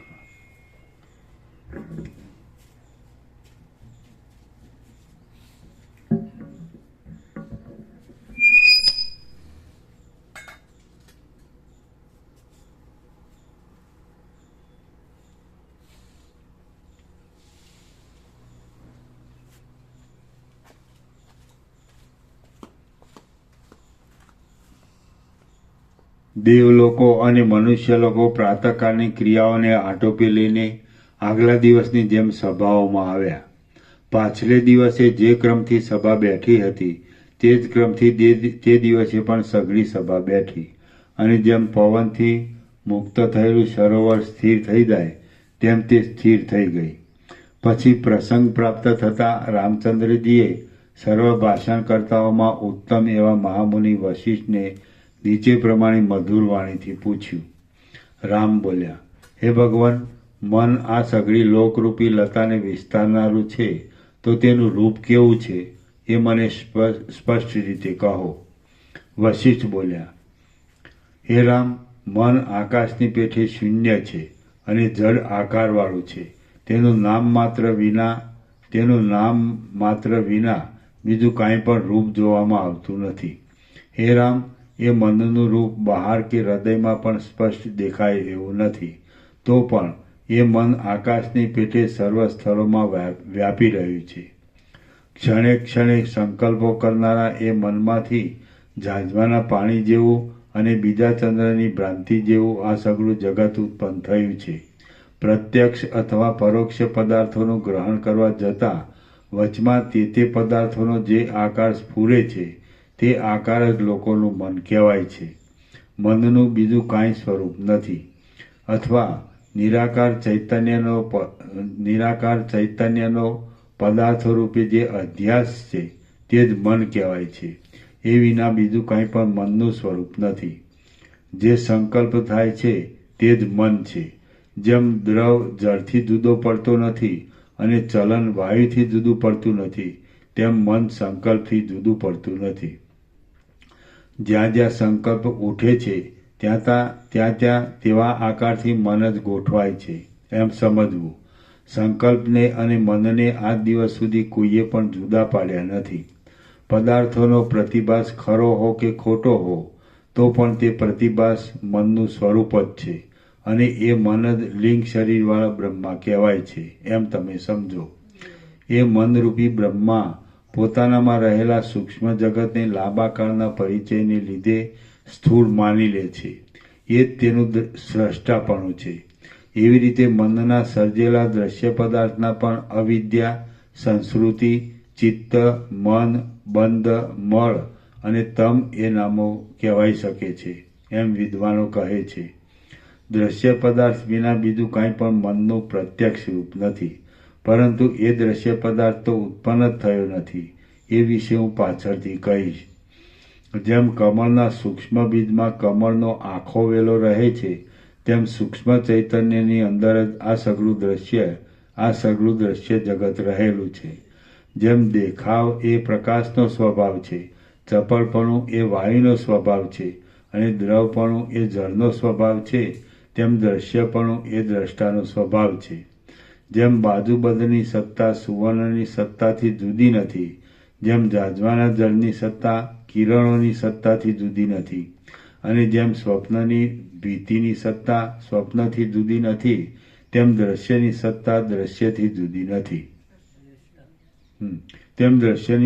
દ્રષ્ટાથી જુદી નથી. આમ દ્રષ્ટામાં દ્રશ્યપણું સ્વભાવ રૂપે રહ્યું છે અને તે તમારા ચિત્તરૂપી દર્પણના મેલરૂપ છે. માટે તેને પણ હું હવે તુરત લૂછી નાખું છું. જ્યારે દ્રશ્યની જુદી સત્તા માનવામાં આવે જ નહીં, ત્યારે દ્રશ્યના અભાવને લીધે દ્રષ્ટામાં દ્રષ્ટાપણું રહે નહીં. આ પ્રમાણે દ્રશ્ય મિથ્યા થાય છે, એટલે સત્ય એવા આત્માને કેવળપણું પ્રાપ્ત થાય એમ સમજવું.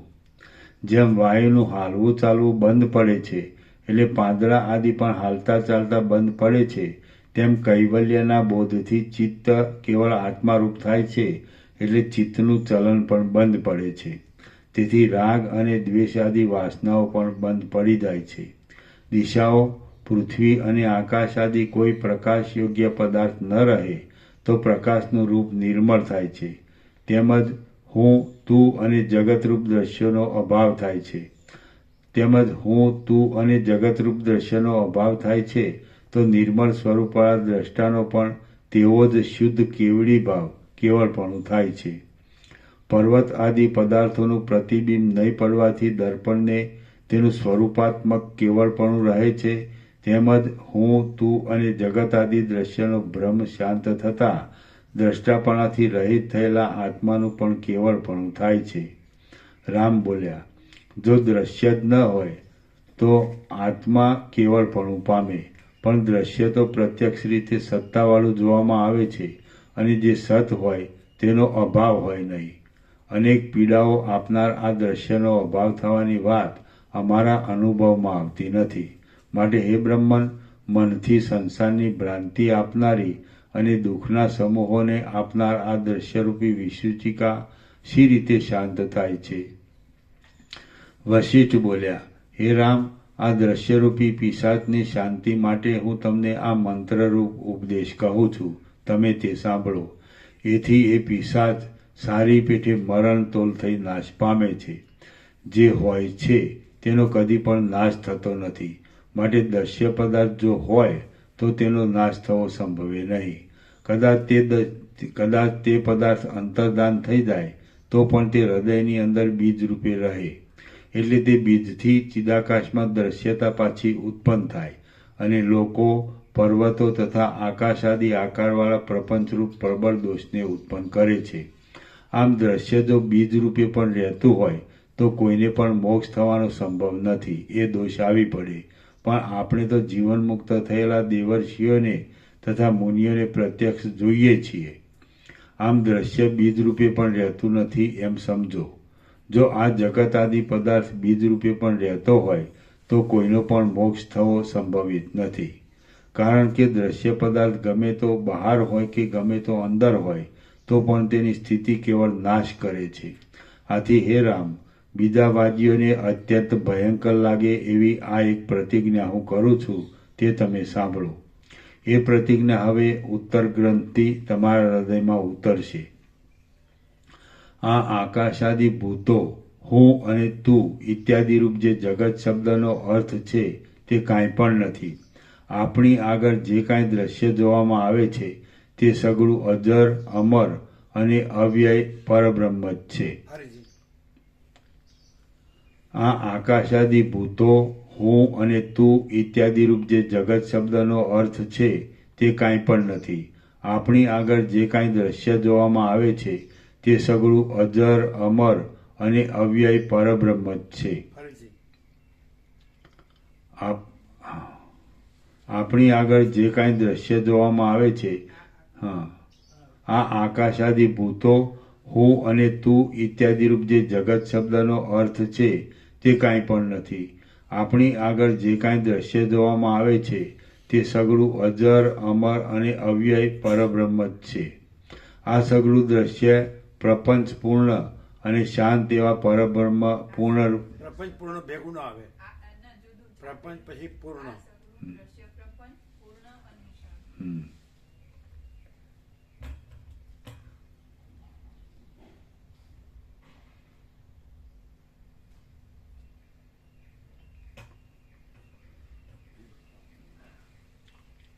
તે સગળું અજર, અમર અને અવ્યય પરબ્રહ્મ જ છે.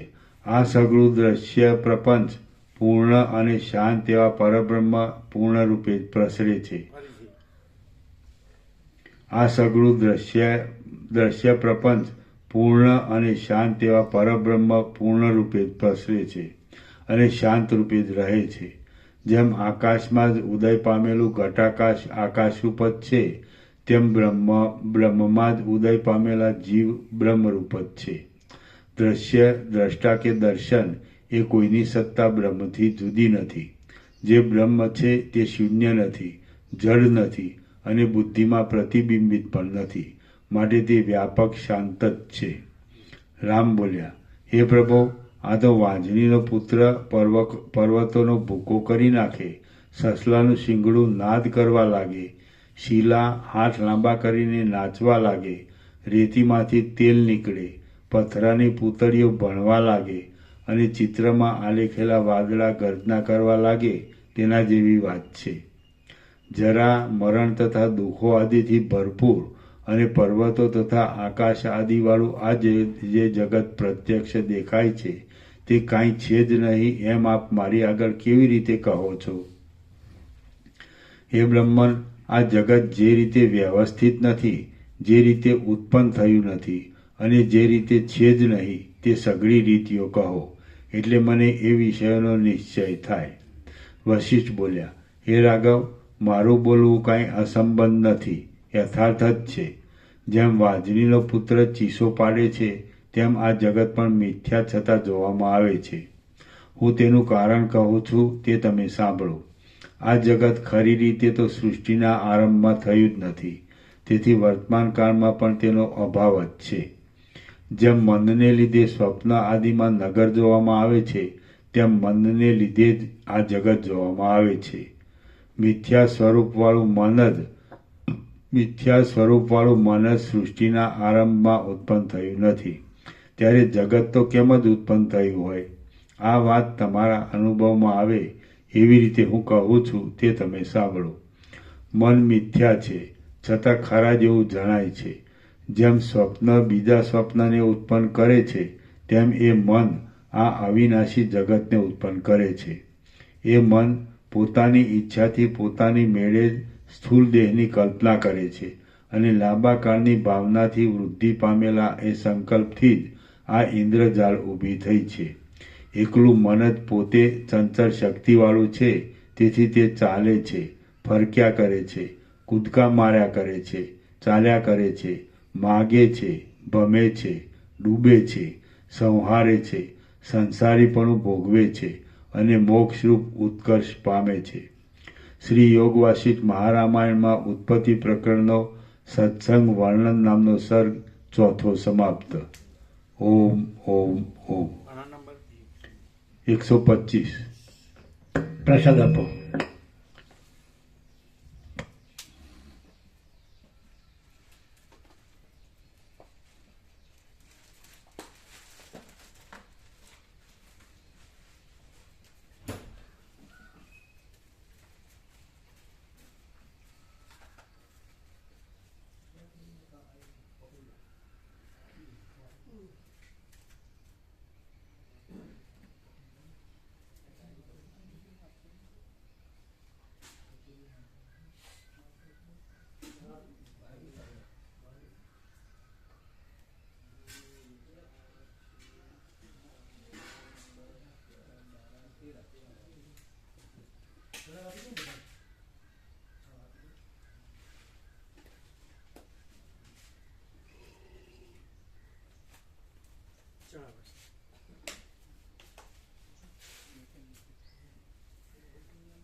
તો પછી પેલા નહીં બાકી હશે, બધા હારે જ આવતા હોય છે. હવે ચાલો, બરાબર. કેવી રીતે છે પરબ્રહ્મ છે ને જગત નથી? કેવી રીતે? એટલે પરબ્રહ્મ છે ને જગત નથી, શોર્ટમાં.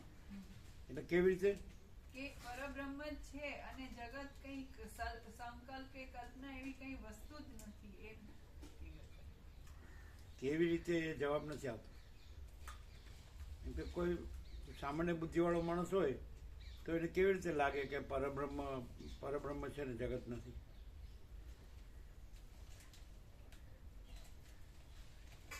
મન અને એની કલ્પનાનું જગત ઉત્પન્ન જ થયું નહીં સૃષ્ટિના આરંભમાં. ફિલોસોફી નહીં, પ્રેક્ટિકલ. જેમ સ્વપ્નમાં નગર દેખાય છે પણ નગર હોતું નથી, એવી રીતે મનથી આ જગત દેખાય છે પણ જગત છે નહીં. એટલે મન છે ને એને આકારની કલ્પના જ કીધી ખાલી. એટલે કલ્પના નામની વસ્તુ કઈ છે જ નહીં એવું.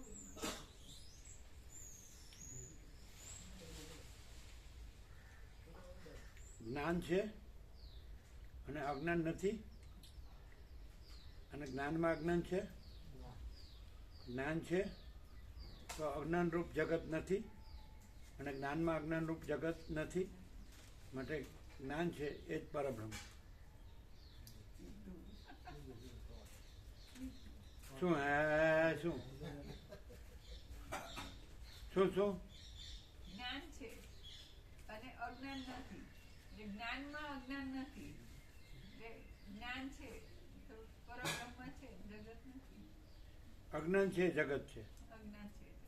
હા, એટલે અજ્ઞાન નથી એટલે જગત નથી. અજ્ઞાન જગત નથી અને જ્ઞાન છે અને જ્ઞાનમાં અજ્ઞાન જગત નથી અને જ્ઞાન પરબ્રહ્મ છે એટલે અજ્ઞાન જગત નથી. નો ખ્યાલ આવે? કેવી રીતે?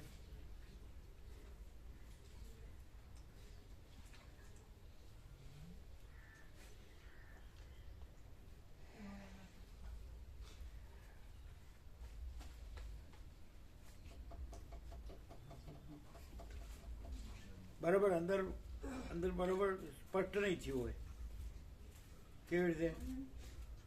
જ્ઞાન તો સ્પષ્ટ છે અને અજ્ઞાન નથી એ સ્પષ્ટ છે કે નહીં? તો જ્ઞાનમાં અજ્ઞાન નથી એ સ્પષ્ટ છે અને જ્ઞાન પરબ્રહ્મ છે એ સ્પષ્ટ છે. એટલે જગત છે અજ્ઞાન છે એટલે જ્ઞાનમાં અજ્ઞાન નથી, જગત નથી અને જ્ઞાન પરબ્રહ્મ છે અને અજ્ઞાન જગત નથી.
ચાપણી નાસ્તો કરવાનો તો કરજો.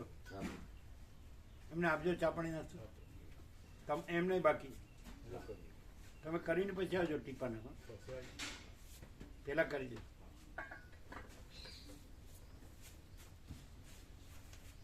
તો રાત્રે પ્રસાદ લીધો અહીંયા?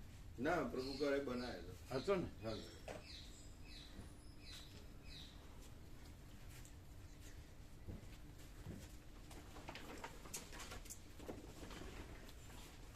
હવે જગતને અજ્ઞાન કેવી રીતે કીધું? તો એ જ્ઞાન છે જાણપણું, એ તો પોતે જ છે અને જે જગત છે તો એનું પોતાનું જાણપણું નથી, હટે અજ્ઞાન. જ્ઞાન એ પોતે જ જાણપણું છે અને અજ્ઞાન એ પોતે જ અજાણપણું છે. એનું જાણપણું નથી, જ્ઞાનપણું નથી. જગતનું જ્ઞાનપણું નથી, માટે અજ્ઞાન છે. અને જ્ઞાન છે અને અજ્ઞાન નથી અને જ્ઞાન પરબ્રહ્મ છે. જગત કેવી રીતે અજ્ઞાન છે ખબર પડી? જ્ઞાન છે એ જાણપણું છે અને જગત છે એ અજાણપણું છે. જગતનું જાણપણું નથી, એટલે અજ્ઞાનપણું છે. અને જ્ઞાન છે જે તો એ અજ્ઞાન નથી અને અજ્ઞાન પોતે નથી. અજાણપણું એ પોતે નથી અને જ્ઞાન પોતે છે એ પરબ્રહ્મ. શું જે જ્ઞાન છે એ જાણપણું છે અને જે અજ્ઞાન જે જાણપણું નથી, જાણપણું નથી તે અજ્ઞાન છે. હજી જે જ્ઞાન છે એ તો બરાબર. પછી એ જ્ઞાન એટલે જાણપણામાં જ જાણપણું ના હોય એવું નથી. જગત એટલે જગત નથી, જાણપણું નથી એ જગત છે. એને અજાણપણું. પોતાનું જાણપણું નથી. હા, જગતનું પોતાનું જાણપણું નથી. જ્ઞાન પોતે જાણપણું છે હા, અને જગતનું પોતાનું જાણપણું નથી અને જાણપણામાં અજાણપણું સંભવે છે. એટલે અજાણપણું છે જાણપણું જ છે અને પરબ્રહ્મ જ છે. તમે જગત ન બોલ્યા, ખાલી અજ્ઞાન જ બોલ્યા. એ ક્લિયર થવું પડે. પાછું જગત રહે ને તો ક્લિયર થયો ન થાય. હા, ક્લિયર છે. Clear. ખાલી સમજાવી દેવાની વાત નથી, ના, ના, પ્રેક્ટિકલ ના. છે. જાણપણું છે, જ્ઞાન જાણપણું છે, અજ્ઞાન અજાણપણું છે, જગત અજાણપણું છે. અને જાણપણું છે અને અજાણપણું સંભવતું નથી. અને એ જાણપણું જ પરબ્રહ્મ છે. લખવું લખી દો. શું જો તમે જગતને ક્લિયર નહીં કરો ને, જગત છે એનું અજાણપણું છે એ ક્લિયર નહીં થવાનું તો ચાલુ રહેશે. હા, શું જ્ઞાન એ જાણપણું છે, અજ્ઞાન એ જાણપણું નથી અથવા અજાણપણું છે. અજાણપણું કહેવાય. તો જાણપણામાં અજાણપણું સંભવ નથી. પછી એટલે જાણપણામાં અજાણપણું સંભવ, જે જાણપણું છે એનું જાણપણું છે, અજાણપણું છે એનું જાણપણું નથી.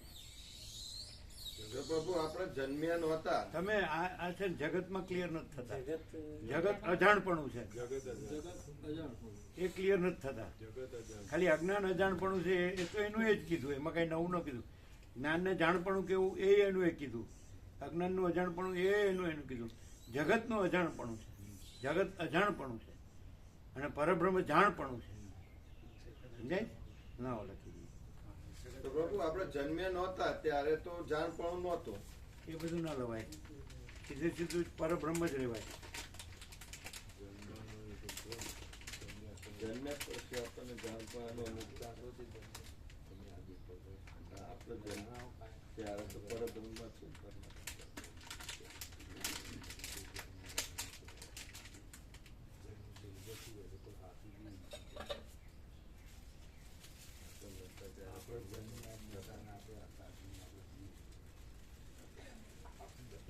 એટલે તમે પરબ્રહ્મ તો છે જ નહીં. આપણે હડતાલીએ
પણ મોકલી બનાવજો.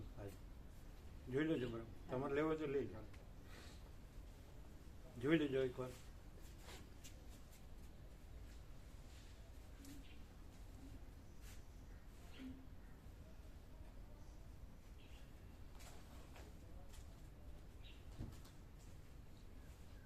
એટલે ખાલી સમજવાની વાત નથી, વાસ્તવિકતા છે.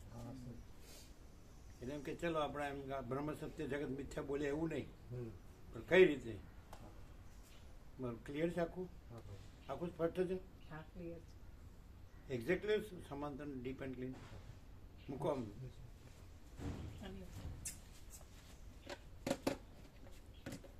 અને સમાંતર લ્યો અને ડીપ એન્ડ ક્લીન લ્યો અને આજે સુશીલ પ્રભુને મોકલી અને ક્લીન કરાવીને બનાવો બરાબર એટલે બે બનાવવાનો બેનર અને સ્ટીકર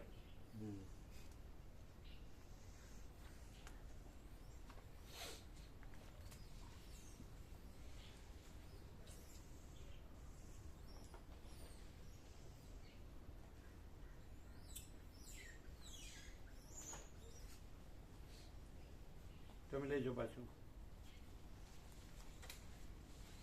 यहाँ से सीधा नहीं है बराबर खींचो हाँ ऐसा ऐसा ऐसा खींच के लो हाँ હવે લ્યો બરાબર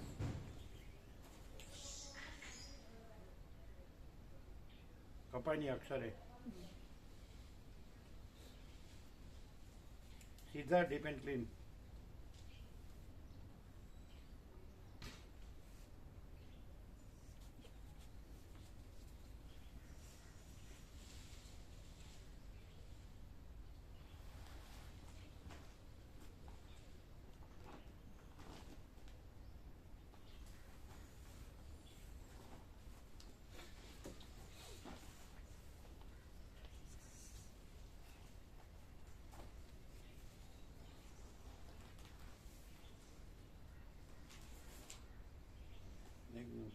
એ તો સીધું કરી દેશે આમ તો સીધું જ છે આ થોડી લાઈન આ ઊંચું છે ને અહીંયા ઓછી જગ્યા છે આ લાઈનના જગ્યા ઓછી છે આ જગ્યા વધારે લેવું હોય તો લઈ લ્યો પકડો નહીં તો ફિર આપ લો કોમ્પ્યુટરમાં થઈ જશે કોમ્પ્યુટરમાં થઈ જાય હે ના પણ કરશે ના ના તોય પણ સરસ લે ને તમે એ ત્યાંથી પકડો જે જોઈન્ટ છે ને હા બસ એ રીતે હવે એ લેજો લાઈન જોજો નીચેની ને ઉપરની એ કરે છે કાયમ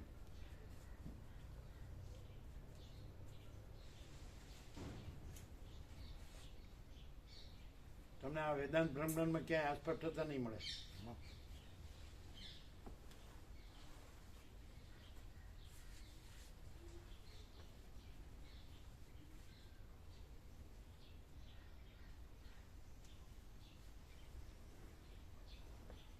તમે લોકો કરજો બરાબર મોકલવા માટે એક્ઝેક્ટ કરજો હા ખ્યાલ આવ્યો ભાઈ તમે અજ્ઞાન અજાણપણું છે એટલું જ બોલો છો પણ જગત અજાણપણું છે એમ ક્લિયર થાવ તો તમને જગતનો ભ્રમ ને એમાં ભમવું હોય ના રહે પણ તમે જગતને અજાણપણું નથી જાણ્યું અને પરબ્રહ્મનું જાણપણું નથી જાણ્યું બે સત ને અસત બે નથી જાણ્યા આ સત ને અસત બે ક્લિયર છે